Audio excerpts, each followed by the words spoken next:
Penur ZP गटातील माझ्या मायबाप जनतेचा विजय आहे। माझ्या सर्वसामान्य शेतकऱ्याचा विजय आहे। माझ्या सर्वसामान्य जनतेचा विजय आहे। सर्वसामान्य शेतकऱ्याचं लेकरू ज्यावेळेस जिल्हा परिषदमध्ये जात असेल तर तो अभिमान या ठिकाणी माझ्या सर्वसामान्य मायबाप जनतेला माझ्या झेडपी गटातील होता। ठिकाणी मतमोजणी झाली, विजय झाला, त्या दिवशी आपला विरोधक संपला आणि हातात हात घालून ह्या गावांच्या सेवा करण्यासाठी, या गावाचे प्रश्न सोडवण्यासाठी आजपासून माझा कुठलाही विरोधक नाही। सर्व जनता झेडपी गटातील असेल, मोहोळ तालुक्यातील असेल, या सर्व जनतेचे प्रश्न सोडवण्यासाठी, सर्व जनतेला न्याय देण्यासाठी मी 100% अहोरात्र असंच झटत राहणार।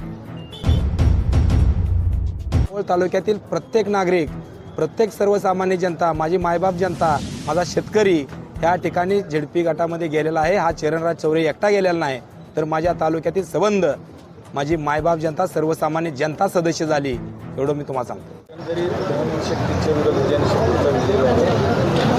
खरं तर प्रथमतः या ठिकाणी पेनूर झेडपी गटातील माझ्या मायबाप जनतेचा विजय आहे।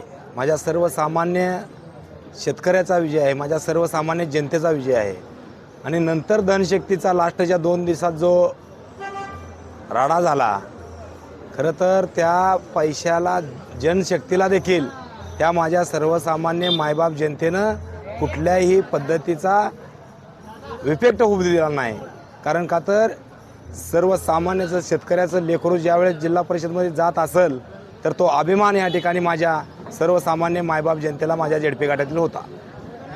तर मतदारसंघामध्ये फिरत असताना पत्रकार बांधवांकडे किंवा राजकीय विश्लेषकांकडून तुम्ही तुमची पारडं पहिल्यापासून तुम्ही आघाडीवर होतात एकंदरीत कामामुळे, परंतु शेवटच्या 2 दिवसांमध्ये थोडंसं शकाकुशकांना उदाहरण आलं होतं, त्याकडे कसं बघता आणि काय भावना होती? बरोबर आहे। या ठिकाणी धनशक्तीचं अतिशय मोठ्या प्रमाणात 2 दिवसामध्ये वाटप झालं। खरं तर मी 3 ते 4 हजारानं जे निवडून यायचो ते 752 मतांना निवडून आलो, परंतु माझ्या ह्या सर्वसामान्य जनतेनं खरं तर एक काम करणाऱ्या माणसाला संधी दिली। खरं तर या ठिकाणी झेडपी गटातील 10च्या 10 गावातील सर्व मतदार बंधू भगिनींचं मी त्याबद्दल आभार मानतोय की या ठिकाणी कित्येक जणांनी या ठिकाणी विरोध केला, परंतु त्या गोष्टीला कुठल्याही आळा न पडता एक शेतकऱ्याच्या पोराला धनुष्यबाणासमोरील बटन दाबून जिल्हा परिषदमध्ये पाठवलं। हे ऋण, हा विश्वास माझ्यावर टाकलेला, कधीही मी त्यांची परतफेड करत असताना त्यांना कुठल्याही कामासाठी दुसऱ्या दारात न जाऊ देण्याचा शब्द जो मी दिलता, तो शब्द मी या ठिकाणी सार्थ करणार आणि माझ्या सर्वसामान्याची अडचण सोडवण्यासाठी हा चरणराज चौरे कायम कटिबद्ध आहे। खरं तर एकंदरीत पाहिलं झालं पेनूर गावातीलच सर्व नेते मंडळी एकत्र आला असताना सुद्धा तुमचा विजय झाला, त्याबद्दल काय सांगा? खरं तर सर्वसामान्य नागरिक माझ्याबरोबर होते, सर्वसामान्य जनता माझ्यावर होती। ज्या वेळेस या ठिकाणचे निवडणूक जनतेच्या हातात जाते त्यावेळेस कोणी जर एकत्र झालं तर त्या ठिकाणी काही फरक पडत नाही, हे आज पेनूर झेडपी गटातून दिसून आलं। खरं तर कोण एकत्र होते कोण नव्हते ते म्हणण्यापेक्षा या ठिकाणी ज्यांनी मला त्या ठिकाणी मदत केली, काही जणांनी उघड केली, काही जणांनी अंतर्गत मदत केली, त्या सर्वांचं मी आभार मानतोय। आणि ज्यांनी टाकलं मला, ज्यांनी मदत केली नाही त्यांचं देखील मी तुमच्या माध्यमातून आभार व्यक्त करतोय। निवडणूक ही 7 तारखेपर्यंत होती। काल या ठिकाणी मतमोजणी झाली, विजय झाला, त्या दिवशी आपला विरोधक संपला आणि हातात हात घालून ह्या गावांच्या सेवा करण्यासाठी, या गावाचे प्रश्न सोडवण्यासाठी आजपासून माझा कुठलाही विरोधक नाही। सर्व जनता झेडपी गटातील असेल, मोहोळ तालुक्यातील असेल, ह्या सर्व जनतेचे प्रश्न सोडवण्यासाठी, सर्व जनतेला न्याय देण्यासाठी मी 100% अहोरात्र असंच झटत राहणार।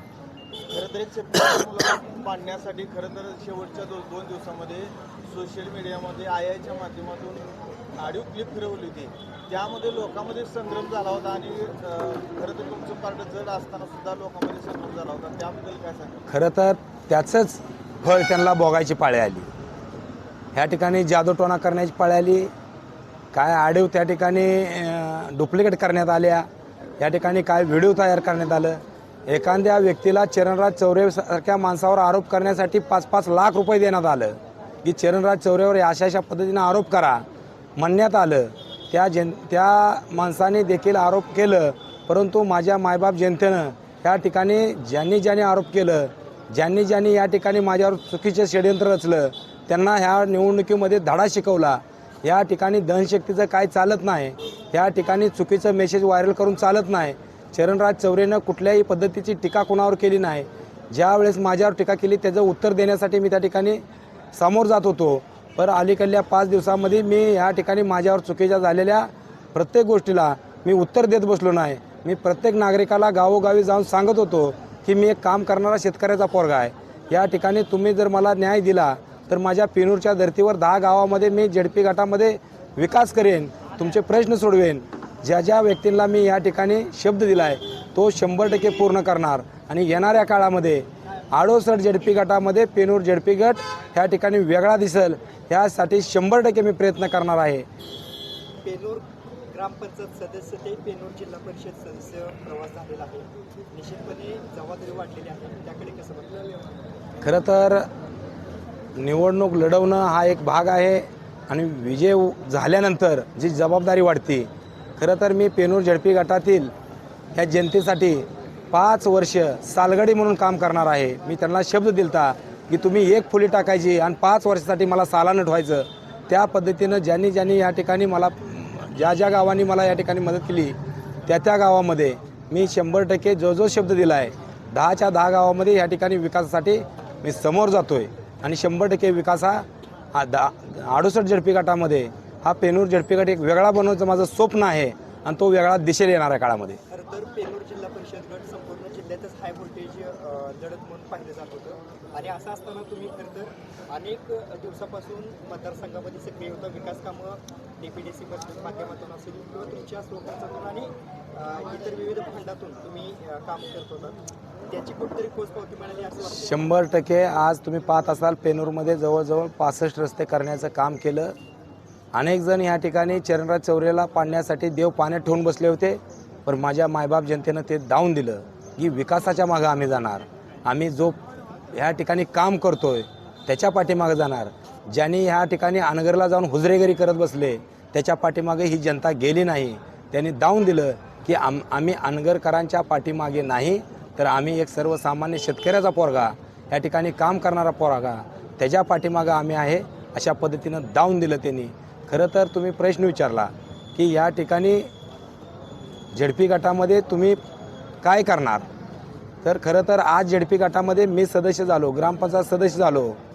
परंतु मी ग्रामपंचायत सदस्य नव्हतो तर माझ्या पेनूर गावातील सर्वसामान्य जनता सदस्य होती. आज देखील ह्या मोहोळ तालुक्यातील प्रत्येक नागरिक, प्रत्येक सर्वसामान्य जनता, माझी मायबाप जनता, माझा शेतकरी ह्या ठिकाणी झेडपी गटामध्ये गेलेला आहे. हा चरणराज चौरे एकटा गेलेला नाही, तर माझ्या तालुक्यातील संबंध माझी मायबाप जनता, सर्वसामान्य जनता सदस्य झाली, एवढं मी तुम्हाला सांगतो. खरं तर पेनूर जिल्हा परिषद गटानं शेवटचा प्रश्न, तुम्हाला मतदाक्यांना निवडून दिलं, हाय व्होल्टेज म्हटलं जात होतं की निवडणूक, आणि अटीतटीची निवडणूक झाली, त्या मतदाराला काय सांगणार? खरं तर लास्टच्या 2 दिवसामध्ये अटीतटीची निवडणूक झाली. आधी त्या ठिकाणी माझा 3 ते 4 हजारानं विजय होण्यासारखं वातावरण होतं, परंतु ह्या ठिकाणी धनशक्तीचा वापर जास्त झाला. परंतु चरणराज चौरे यांना पराभव करण्या एवढा झाला नाही. परंतु चरणराज चौरेनं मतदारांना 1ही रुपया दिला नाही, कुठलं मत विकत घेतलं नाही. मी ठरवलं होतं, मी काम करणारा माणूस आहे, मी एक काम करणारा शेतकऱ्याचा पोरगा आहे, मला निवडून द्या, मी तुमची कामं करेन. त्या पद्धतीनं माझ्यावर जनतेनं विश्वास टाकला. खरं तर ह्या धनशक्ती विरुद्ध जनशक्ती, या ठिकाणी जनशक्तीचा विजय झाला. धनशक्तीला पराभूत व्हावं लागलं. ह्या ठिकाणी दावून दिलं की धनशक्तीवर सर्व काही चालत नाही, तर सर्वसामान्याचे कामं सोडावं लागतात, शेतकऱ्याच्या बांधावर जावं लागतं, तेव्हा ह्या ठिकाणी विजय होऊ शकतो. आणि ही माझ्या मायबाप जनतेनं पेनूर गटातील दावून दिलं. शेवटचा प्रश्न माझा, एकंदरीत तुम्ही निवडणूक लढवत असताना विकासाच्या मुद्द्यावर भर देत होता, परंतु दुसरा मुद्दा हा पण होता की भाजप विरुद्ध शिवसेना लढाई नसून अनगरकर विरुद्ध पेनूरकर असेल किंवा अनगरकर विरुद्ध मोहोळकर, हे या मुद्द्यावर तुम्ही जास्त हायलाईट केलात. आणि एकंदरीत लागलेल्या 6 जिल्हा परिषद गटाकडे तुम्ही कशा पद्धतीने बघता? खरं तर ह्या ठिकाणी आमची काय धोरणं या ठिकाणी राजाभाऊ खरे यांच्या नेतृत्वाखाली लढत असताना काय नेत्यांचं गैरसमज मिटवण्यामध्ये खरं तर खूप वेळ गेला. खरं तर ती लवकरच मिटाय पाहिजे होतं, त्या ठिकाणी लवकरच समन्वय व्हायला पाहिजे होता. खरं तर ह्या ठिकाणी 6-0 होण्याची परिस्थिती होती, परंतु त्या पद्धतीनं ह्या ठिकाणी खरं तर आम्हाला तसं म्हणायला गेलं तर अपयश आलं म्हणलं तर वावगं ठरणार नाही. परंतु येणाऱ्या काळामध्ये अनेक सर्वजण या ठिकाणी अनगरकरांच्या विरोधात म्हणून आपल्याला सर्वांना एकत्र यावं लागेल आणि एकत्र येऊन आपल्याला यांचा काय असेल ते पराभव करावा लागेल. आज पाहत असाल ह्या ठिकाणची जनता अतिशय अनगरकराच्या विरोधात आहे. ह्या ठिकाणी उमेश पाटील 1200 मतांना पराभव झाले असतील. ह्या ठिकाणी निळे पैलवान आमचे 400-500 मतांना पराभव झाले असतील. आमचे संतोष अण्णा पाटील या ठिकाणी पोस्टल मतामध्ये गेले असतील 400-500 मतानं. परंतु या ठिकाणी आपण पाहिलं असेल की ही जनता ही खरं तर आमच्या सर्वांच्या मागं होती, अनगरकराच्या विरोधात होती. परंतु येणाऱ्या काळामध्ये तसं न होता या ठिकाणी तालुक्याचा विकास करत असताना आमदार राजाभाऊ खरे यांच्या नेतृत्वाखाली आम्ही सर्वजण हातात हात घालून परत एक वेळा काम करू, या जनतेची सेवा करू आणि येणाऱ्या निवडणुकीमध्ये प्रत्येक निवडणुकीमध्ये आम्ही या ठिकाणी सर्वजण एकत्रित येऊन सामोरं जाऊ.